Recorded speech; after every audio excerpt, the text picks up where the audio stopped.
Hi girls in ICT Day. My name is Ali Matalan. I'm currently working as an advocacy support specialist for the United Nations Secretary General's high-level panel on women's economic empowerment. I've been asked to discuss with you my experience and my belief in the power of leveraging technology and all of your technical skills to increase the dynamism of advocacy campaigns on any subject and pretty much anywhere in the world.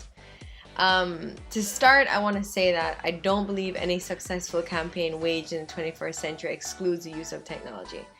And by that, I mean we have to incorporate how we communicate into how we advocate. And the bulk of the way that we communicate today is done through social media or online. In the past year, even at the UN headquarters in New York, I've sat in more virtual meetings than in-person meetings.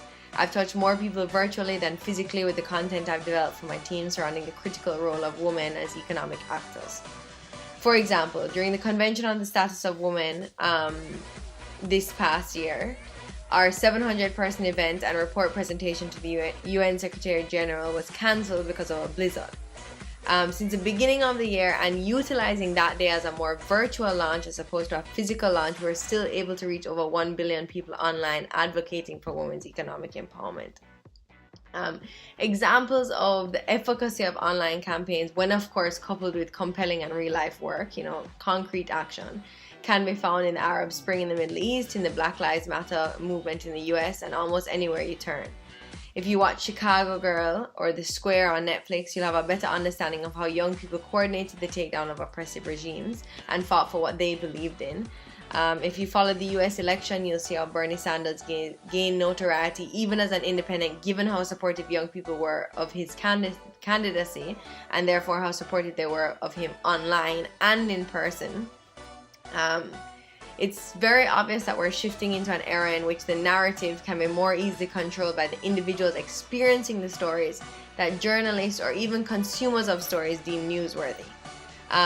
In other words, voice is being given to those experiencing the conditions or the circumstances that we advocate for changing. So this is a really incredible opportunity for us to ensure that worthwhile projects are funded, to give a voice to underground issues, and to lead our generation in being more politically engaged. In Jamaica, for example, I've started to write a column called Extra Lesson that uses the popularity of dancehall culture to discuss hard-hitting local issues. And you have the power to do that too, every time you turn on your cell phone or open your laptop or hit send on a text message. The one piece of advice that I would give you in using technology to your advantage is to ensure that you use technology to spur action outside of just retweets or reposts of what you think is important.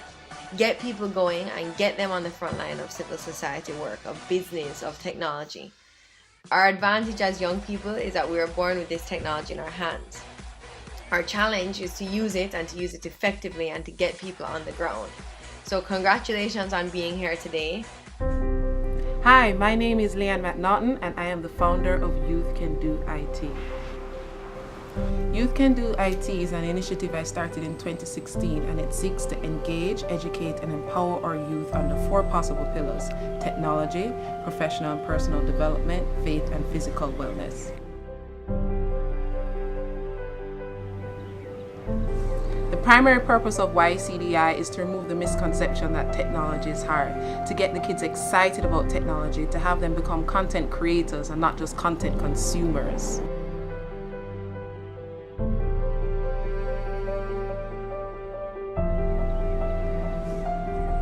I have a very strong belief system in God.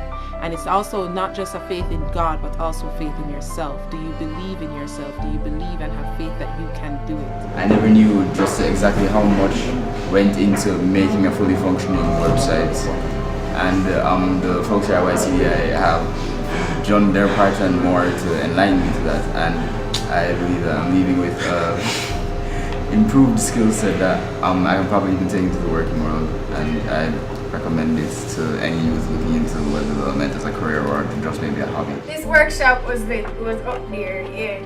This workshop is so awesome. We are building out our library with other workshops too, like Intro to Mobile Application Development, more advanced web development workshops, lots of things for you guys to stay engaged.